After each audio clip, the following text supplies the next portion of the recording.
Hearing to order. For the record, my name is Kenzie Bach. I'm the District 8 City Councilor and the Chair of the Boston City Council's Committee on City Services and Innovation Technology, joined here by my colleague, Councilor Erin Murphy, at large. This hearing is being recorded. It is not currently being live streamed. We're having a live stream technical issue, but as mentioned, it's being recorded, so it will be uploaded to the City Council's YouTube channel as soon as we're done. And it also will be rebroadcast on Xfinity Channel 8, RCN Channel 82, and FiOS Channel 964. Today's hearing is on Docket 0862, message and order for your approval in order to reduce the FY22 appropriation for the Reserve for Collective Bargaining by $145,115 to provide funding for the Boston Police Department for the FY22 increases contained within the collective bargaining agreements between the City of Boston and the Boston Police School Traffic Supervisors Association, Incorporated. Docket 0863, message and order for a supplemental appropriation order for the Boston Police Department for FY22 in the amount of $145,115 to cover the FY22 costs contained within the collective bargaining agreement between the City of Boston and the Boston Police School Traffic Supervisors Association, Incorporated. The terms of the contract are September 1st, 2020 through August 31st, 2023. The major provisions of the contract include base wage increases of 2%, 1.5%, and 2% to be given in September of each fiscal year of the contract term.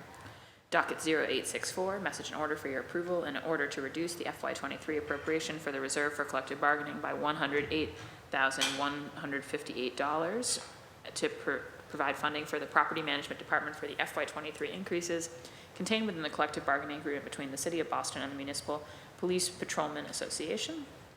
And Docket 0865, message and order for a supplemental appropriation order for the Property Management Department for FY23 in the amount of $108,158 to cover the FY23 costs contained within the collective bargaining agreements between the City of Boston and the Municipal Police Patrolmen's Association. The terms of the contract include base wage increases of 2%, 1.5%, and 2% to be given in October of each fiscal year of the contract term, filed in the Office of the City Clerk on July 11th, 2022. And I also want to note that we've been joined by my colleague, Council President Ed Flynn of District 2. If you didn't understand all of that I just read, the basic gist is that the City Council authorizes an annual budget every year, but for the collective bargaining agreements with city workers that don't yet have a finalized contract in hand, we sort of make a guess at how much it might cost and put it in reserve. But it doesn't go directly into the department budget because department budgets depend on what we've actually contracted to pay our city workers. And so when those contracts are finalized, the administration comes back to us here at the council to ask to shift some money out of those reserves where we've been holding it and into the specific department budgets. And today we're having that conversation both about the traffic supervisors for our public school students who are organized through the Boston Police Department, and then the municipal police here organized through the Property Management Department. So we will be hearing from Jose Lopez, the Deputy Director of the Office of Labor Relations for the City of Boston, and Jim Williamson, our Director of Budget.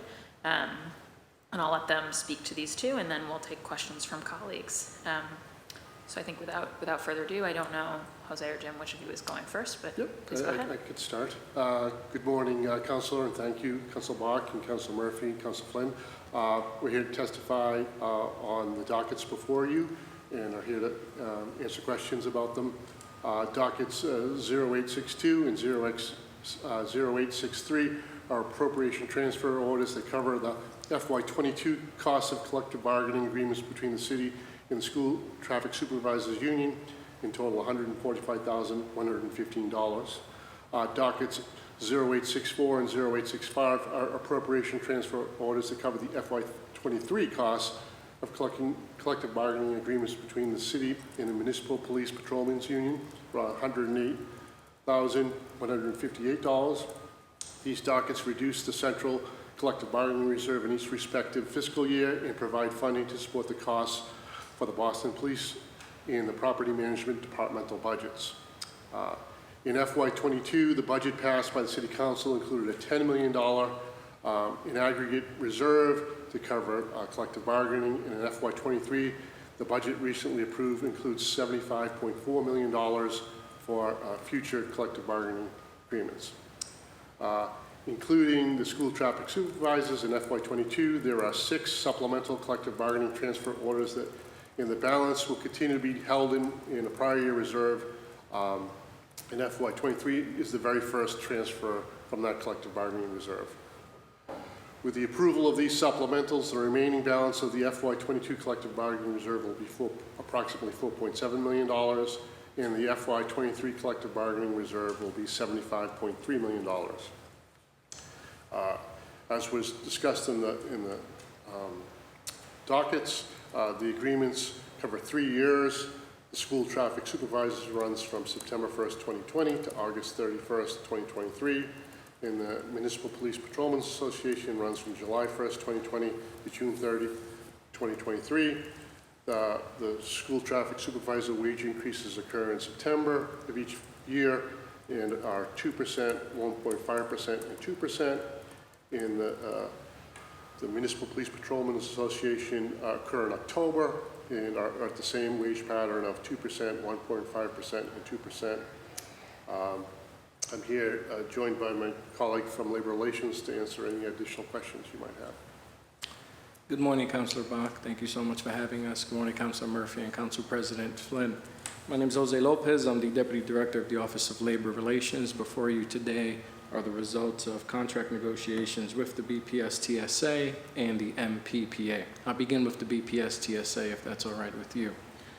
The BPSTSA represents approximately 190 school crossing guards who work throughout the city of Boston with the Boston Public Schools, ensuring the safety of our students as they travel to and from school.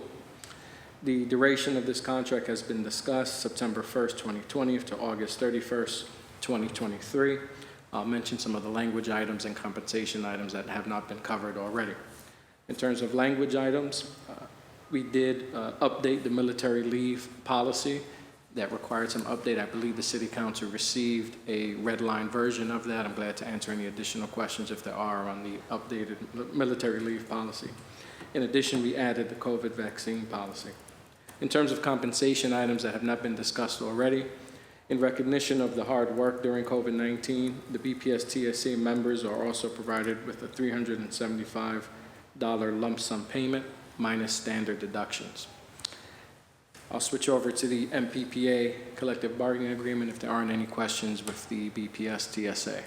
I think probably it would be best if you talked about both of them and then we'll do questions. Thank you, Councilor. The MPPA represents approximately 60 municipal police officers who work throughout the city of Boston. The duration of that contract is July 1st, 2020 through June 30th, 2023. Some of the language items that were bargained for in this round include adding Juneteenth as a holiday to that contract. We provided the updated military leave policy, and also these members will now be eligible for the City of Boston paid parental leave policy. In addition, members of this unit will receive 2 wellness days that may be used before the end of 2022. They'll be provided to regular full-time active status members hired before the agreement was signed in accordance with the terms of the agreement. In addition, other compensation items that have not been discussed thus far. In recognition of the hard work during the pandemic, MPPA members employed on the date of this agreement, when funded by the City Council, will receive a one-time only lump sum payment of $1,000 minus standard deductions. In addition, there'll be an increase of pay detail by $3 effective the first pay period of October 2022. And that summarizes the provisions of the collective bargaining agreements in front of you. Thank you. Great, thank you so much. Jose and I have a few questions, but I'm going to let my colleagues go first. So I'll go first to Councilor Erin Murphy at large. Thank you, Chair, and thank you for that update. Just want to, no specific question, but do just want to shed light. As a Boston Public School teacher for over 20 years, I know many of the school crossing guards, and I do just want to recognize their hard work and lift up the increased traffic concerns across the city that I know we talk about a lot here on the council. Councilor President Flynn is an advocate about making sure our streets are safe. So I do just want to recognize that I do understand with cars speeding, and I see it all the time myself where people just drive right through crosswalks, and not that their job is dangerous, and they do an amazing job. So I do just want to lift that up. And also with the bus crisis we had this past year, where many school buses were not picking up or dropping off our students. The regular pattern that many of the crossing guards who are assigned to a certain school for the whole year were, changed a lot. So parents coming to pick up when they normally don't, or kids walking to school when they normally cut off a bus, definitely changed the pattern and made it their job more difficult. So I just wanted to mention that. And so I am happy that we are compensating them and looking at, increase in their pay. I just will always say, I hope we could pay them more, especially, and then just also the MPPA bargaining agreement also. I know the 7 months I've been here, know most of, if not all of the guards here at this City Hall, and they just do a wonderful job. So just want to lift that up. Thank you. Thank you, Chair. Thank you, Councilor. Great, thank you so much, Councilor Murphy. And I do just want to note for the record that our live stream is working now, so we are streaming, but also the entirety of this, as I mentioned at the start, is being recorded. Council President Flynn? Thank you, Chair Bach, and thank you to the administration panel that's here and for the professional work that you've been doing on behalf of the administration and the residents of the city. And I just wanted to follow up again on my colleague, Councilor Murphy, and echo the exceptional work of our school crossing guards. We see them every day during the school year, providing public safety support, crossing support for young kids and their parents walking to school. They're stopping cars. They're really putting their body in front of the automobile and the student to make sure the student is safe crossing the street. I have the tremendous amount of respect for the job they do. School crossing guards. How much do they make? How much do they make an hour, or how much do they make a year? I don't have that number in front of me, Councilman Flynn, but I can get it to you by the end of the day. So their pay is going up 2%, 1.5, 2%, but is that an hourly wage that's going up, or is that their weekly pay? Or just give me a little background on Sure. how they get paid. I know they work from like 8 in the morning or 7 in the morning till 10, then they might come back after this, before school gets out, and then they work till 3 o'clock. So they might work a total of 4 or 5 hours a day. So give me a little bit of background information on the hours they work. And so these are part-time employees, which is why their COVID lump sum payment is significantly less than our 40-hour week employees.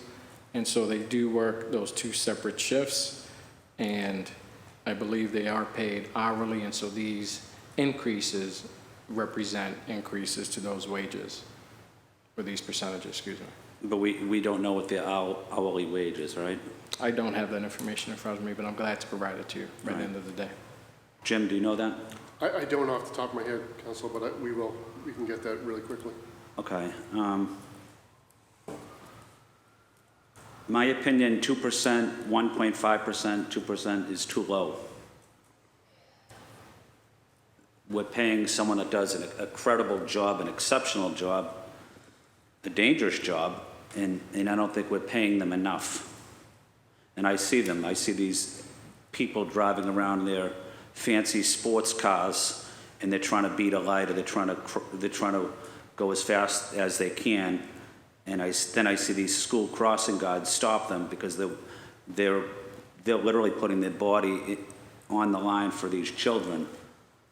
And they're almost unsung heroes as far as I'm concerned. But I don't even know what the pay is, but whatever that pay is, we're not paying them enough of it. And again, I'm not criticizing you. I know you're just doing your job, but this is a city that has so much money. We're swimming in money in this city, and we need to pay these crossing guards a decent wage. Any comment on that, Jim? Yeah, Council, That's sort of the pattern that was established, sort of is mostly retroactive at this point, given the term of the contract, but it's what was sort of put forward for the sort of civilian wage pattern, and I think that's, for consistency, that's the plan. What's the military leave update? So we had there was a lot of language in the policy, President Flynn, that really just wasn't clear. And so a former employee of the Office of Labor Relations who was a veteran thought that he'd take a second look and try to clarify the language. That way people who were reading it felt more comfortable and really understood what it was that was presented in front of them. And so he made some changes in structure. There were previously sentences that included a lot in one paragraph, and he parsed that out so that it was completely clear. In addition, there was a provision in the previous version that set a limit to 5 years, and he clarified the language saying that military leave could also extend beyond 5 years for specific circumstances, and that exception was not clearly made in the previous version, and he thought that it'd be a lot clearer for members if that was made a lot more clearer. And so the changes really were just to make the document a lot more usable for management and members who were looking at it. Now tell me the procedure if a school crossing guard has an emergency, or that school crossing guard is out sick, has a family emergency. What is the plan when that school crossing guard is out, that someone is able to fill in that shift, where we don't leave that shift unoccupied? I believe what ends up happening is we rely on the Boston Police Department in those instances to cover that, and that comes at a separate and additional cost when we do. Has there been cases where we weren't able to fill the shift with a Boston police officer or a school crossing guard, and we had to leave that area near the school unoccupied? I don't have the answer to that question right now, President, but I can get that to you. Yeah, that would be very important for me to know that, because, you know, we're going into a new school year. We're coming off a pandemic. Cars are speeding throughout the city in a dangerous way. Sometimes we can fill these with Boston Police, but I think other times we're not able to do it.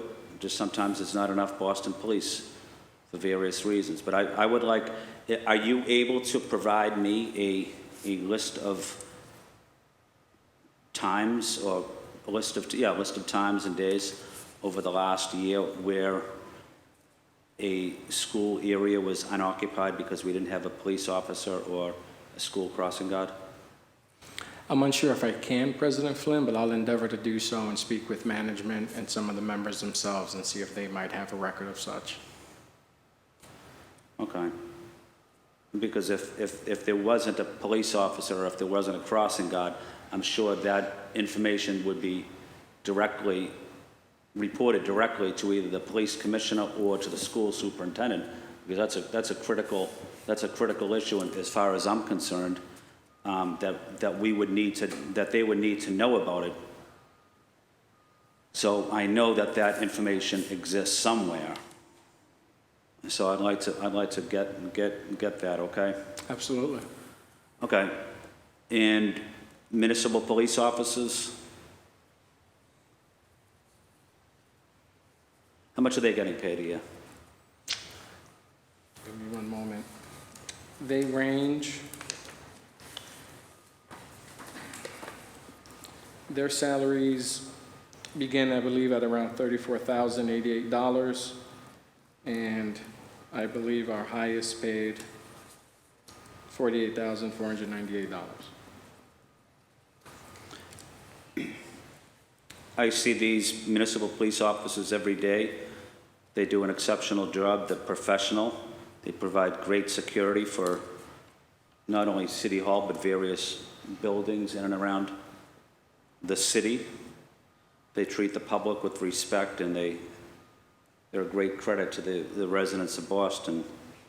I think, in my opinion, their salary is too low.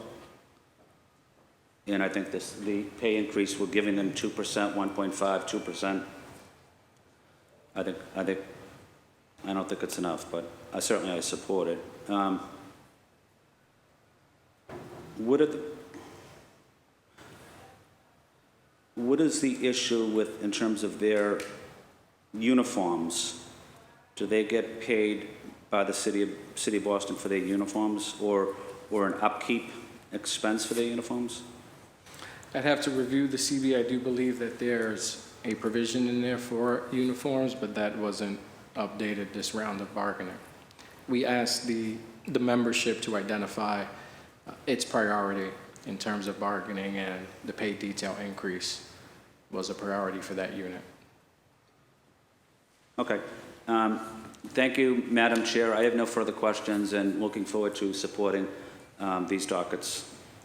Great, thank you so much, President Flynn, and definitely we'll be following up on both that question about uncovered shifts and also the wage schedules for the crossing guards. I just want to specify for the future to both of your departments that I certainly expect when you come to these hearings for you to be coming with a wage schedule for the relevant unit. I think it's a very obvious question for the council to ask, and I don't really think it should have to be a subject of follow-up for us to know what the current rates are, nor do I think I should have to be searching on Analyze Boston to try to figure it out. So just please, if in the future you could come with that. And also similarly, I think, although it is helpful to have these summary sheets of the items that have changed in the contract, since that's what we're funding, it would also be good for OLR to come with the full existing agreement, right? So that, for instance, with a question like on the uniforms, you can be like, well, this is the current provision, which didn't change in this thing, Because I don't think it's helpful for counselors to not have the base documents to hand in these hearings. So just want to flag that for the future. And before I offer questions, I neglected to say at the start of this hearing, so I just want to say it now, that it is a hearing, so we are taking public testimony. So if you're here in person, please feel free to sign up over there in the corner. There's a sign-in sheet. But also if you are watching this at home, and now you can be because it's being live streamed, you can email Megan Kavanaugh, and I'm just going to give you Megan's email, and we can put you onto the Zoom testimony list. So that's meghan.kavanagh@boston.gov. I'll do that one more time. meghan.kavanagh@boston.gov. So yeah, that's if you want to testify, and if you are watching this later and you just have some input you'd like to enter, please feel free to email Megan after the fact, or you can email us at the committee at ccc.csit@boston.gov, and we can add written testimony to the record related to this docket. So just wanted to make that note. And then a couple more questions on my end. The pay detail rate for MPPA, what types of things is MPPA doing paid details for? Sure, and so that's usually for third-party vendors. So sometimes even on Massport, there may be a need to have some type of security detail, and these third-party vendors are able to hire the MPPA officers.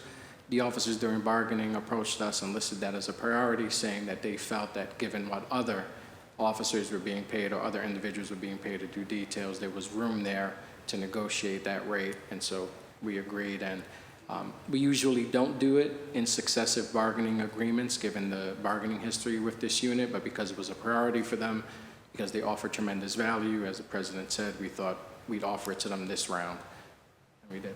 Got it. And what is their rate? We went from, I believe, $33 to $36 now. Okay, got it. And how is the opportunity for details for them affected by the changes in the police reform bill last year? Like, does the change in sort of their status as a force affect the opportunities that exist for them to do details? Do you know? I've asked the question, and what was explained to me was that if the detail rate was such so that it mirrored what it was for police officers, that they might not get a lot of work because they no longer had the same powers as police officers. And so the rate that was chosen so that they still are an affordable option for third-party vendors. There's still work available for them, and individuals or vendors are able to make the decision and say, we'll go with them for what they can provide, and in instances where we might need an officer that still has those powers, they'll be paying a higher rate. Got it. Okay. And besides the So of these 60 officers, obviously those of us who work here in the building, as was mentioned, we see a lot of them every day here in City Hall. But can you just sort of share, like, what are the other places around the city where they're mainly posted? Sure. There's a posting at, I'm forgetting the address right now, but I know the code for it. The other base, I'm sorry, Council, the name of the base is escaping me, but we used to have them at Court Street. We don't anymore because that building's under not there. construction. Once that reopens, however, we have some officers there. They will be utilizing the full plaza now. And I know they have vacancies that they're trying to fill so that they have enough staff to cover the plaza. And there's a trade building as well. I'm forgetting the address where we have officers. This dry stationed. dock? I believe so. Yeah, okay. So we have them out there as well. Correct. Do you know how many vacancies they have on the force right now? I believe it's 15. 15. vacancies. 15 out of the 60 spots, or? Correct. Okay, got it. So about 25% is vacant at the Correct. moment. And just so you know, when we sat down for negotiations, the membership felt that the increase in paid detail would provide them with the tool in terms of hiring, and it would be more attractive. And so we're hoping that's going to work. Got it. And then what's the reason why, so obviously the COVID vaccine policy is incorporated into the crossing guard contract, but I don't see it listed on the things incorporated into the MPPA contract. Which is that? I'm sorry. Sorry, so the COVID vaccine policy.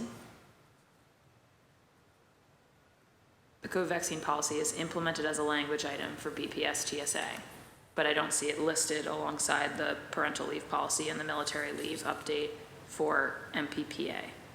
And so I believe that this unit may have already previously signed. Previously signed it. Correct. Okay.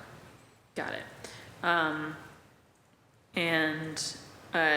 And then we've got these 2 wellness days for folks. Juneteenth, obviously Juneteenth is not on the crossing guard side because it's part-time Correct. workers, right? And same thing with the paid parental leave policy not being on that side. But, Correct. and sorry, can you just remind me again for the record, I know you said it a minute ago, but just what that update to the paid parental leave policy is for the MPPA? Sure. And so previously, the parental leave policy, while we have one for the city of Boston, it does have to be bargained over to cover specific members. And for this unit, that had not occurred yet. And so now they are covered under that leave policy and are entitled to those benefits should those circumstances occur for them. Got it, okay. And then, and our school crossing guards, although they're organized through the Boston Police, they're not sworn, Correct. correct? Right. And you said there are how many of them? Close to 200, about 190. And do you have a sense of what the turnover on that is like?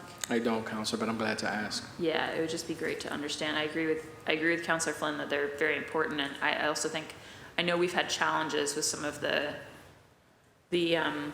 sort of like part-time support staff who help our operations at BPS run. Bus monitors are the other example, right? Who we sort of pay on a per diem, and we've had trouble having consistency. So I think the council would love to understand what, to the president's question, you know, like how many of those shifts are going uncovered? How are we dealing with that?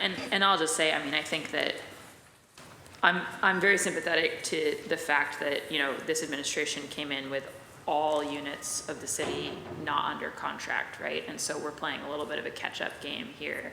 And I think it's important for us to get everybody under contract, and I certainly expect to be proposing that these dockets pass at the meeting on the 10th.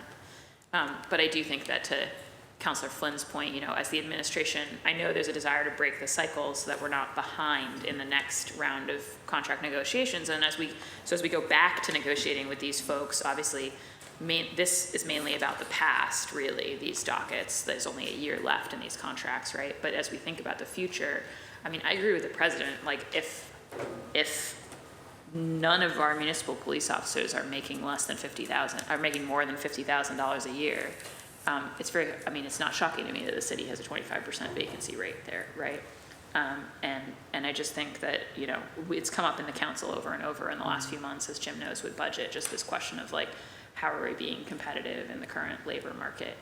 And so I want to sort of register that in my strenuous agreement with President Flynn, even though I know that we're kind of in a look back period with these current contracts. I just wanted to say that on the record.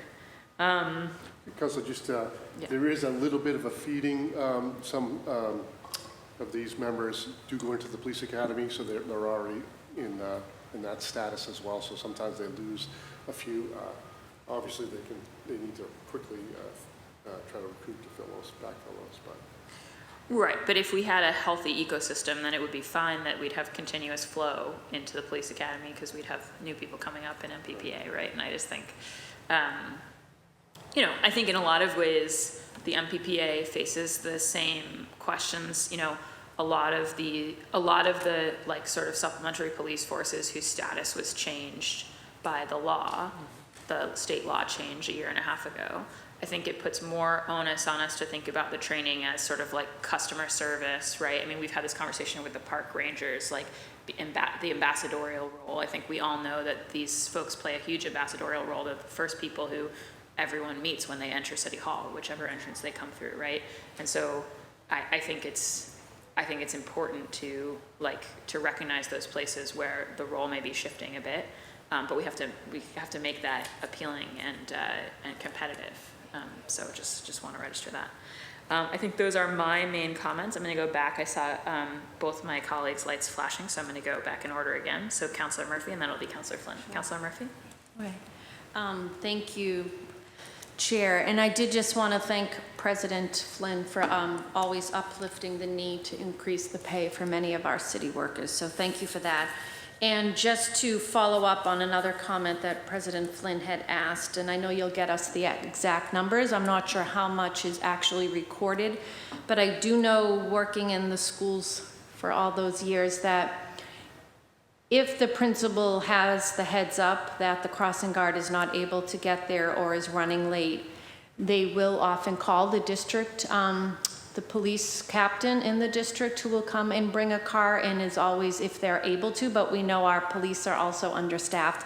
But oftentimes the principal or actual teachers are given AM, PM duties where they are doing the crossing guard. So they are stepping in and doing the crossing guard for the crossing guard if they're not there. So, and we know we have a staffing shortage across the city in so many departments. So it really does put the burden on the staff at the school, which we already talked about, that it's really a tough job and it's not safe with the traffic around the city right now. So I do think we need to look into what is the backup plan, just like we had a crisis of what is the backup plan when our bus monitors aren't able to attend.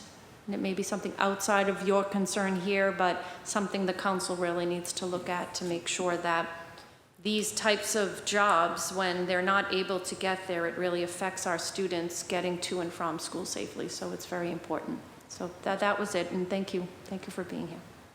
Great. Thank you so much, Councillor Murphy. Councillor Flynn? Yes, thank you, Councillor Bach. And just wanted to highlight one of the major locations for our municipal employees is the bowling building. And the building, I believe it's like a EDIC building, BPDA, across from Channel 7, under property management. So municipal police work there as well, among other places. So my final question or comment, and I think you mentioned it, Councillor Bach and Councillor Murphy, just with the low pay of the municipal employees, municipal police, are they subjected to the residency requirement? Yes. Okay. So they must be a resident of Boston before they start as a municipal police officer? For how long is that? I believe it's the same 10-year requirement, but I'd have to double check that, President. Okay. I don't want to have a discussion on whether municipal and city employees should live or not live in the city, but just in my personal opinion, $50,000 trying to pay rent in the city of Boston is almost impossible, especially during this pandemic and after the pandemic. We have seen that how the price of housing, the price of apartments have almost doubled. Rent has almost doubled over the last 4 or 5 years. I just couldn't imagine how much these municipal police officers are spending on either rent or mortgage if they're making $50,000. I would imagine they're paying at least $2,000 on rent. And that's half their salary right there. That's $24,000. Then you have your bills, your electric bill, your water bill, your cable bill, food bill. That's $30,000, at least $30,000. Then if you have a child or family, you pay school bills and tuition bills. You know, we almost need to have the conversation. If we're still hiring, we are still hiring these new municipal police officers. How can we hire someone to to work for the city and they're making $50,000 a year? They would have to have roommates, I would imagine. But any thoughts on that, gentlemen?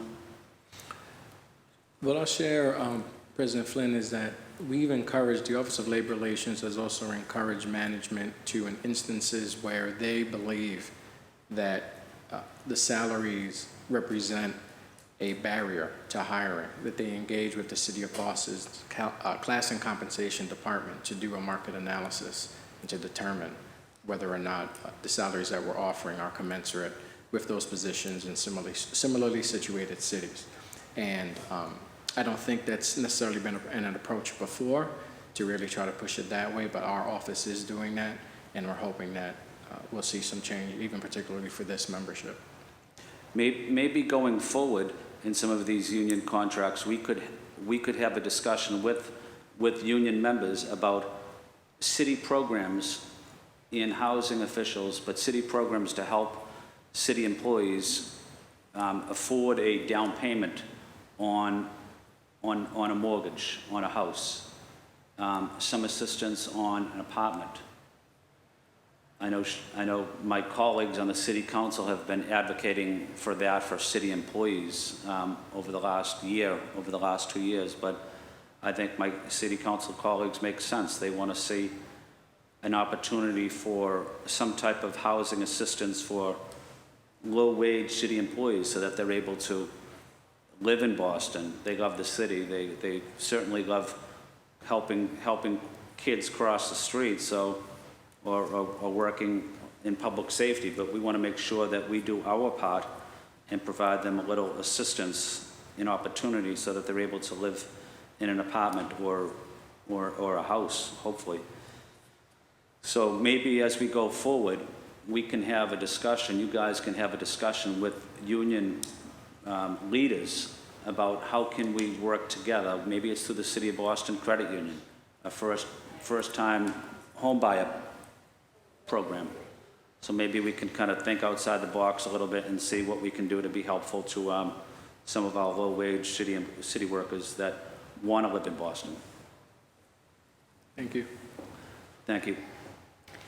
Thank you, President Flynn. And I agree, and I think I was pleased that there is a pilot program funded through the ARPA bill that the council passed last week to do a sort of pilot of thinking about how we help city workers with emergency housing, needs, whether it's a mortgage or a rental payment. And I think, like you said, that was a strong advocacy point from the council.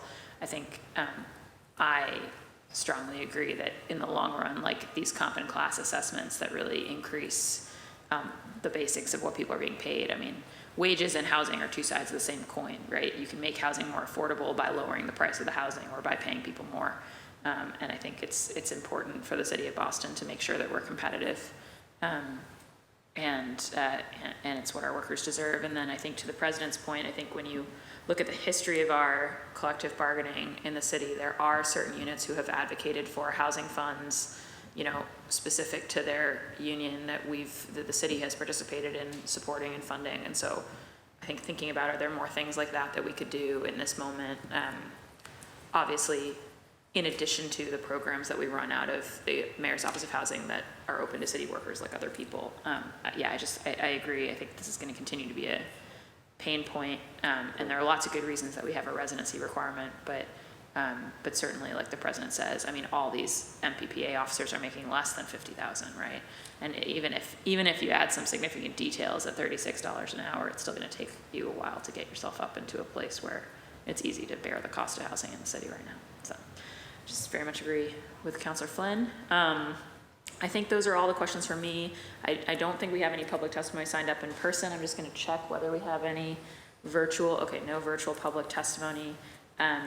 Are both my colleagues all set? Okay, great. Then I just want to say, as I mentioned before, I do anticipate proposing that these pass the council at our next meeting, which will be on August 10th.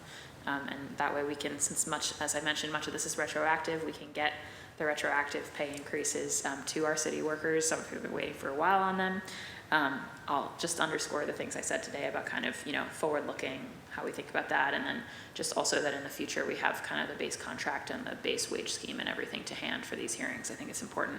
And we will, although I am proposing passage, we will be following up my committee just on making sure that the questions that we asked today, we get answers for before that meeting in the second week of August. So thank you both, Jim and Jose, for joining us. I don't know if you guys had anything you wanted to say by way of closing statement? No, just thank you. No, thank you. We certainly understand the dynamic of wages and the housing affordability, so we appreciate that. Thank you. Great. Well, thank you so much. And with that, this hearing of the Boston City Council's Committee on City Services and Innovation Technology is adjourned. Thank you all.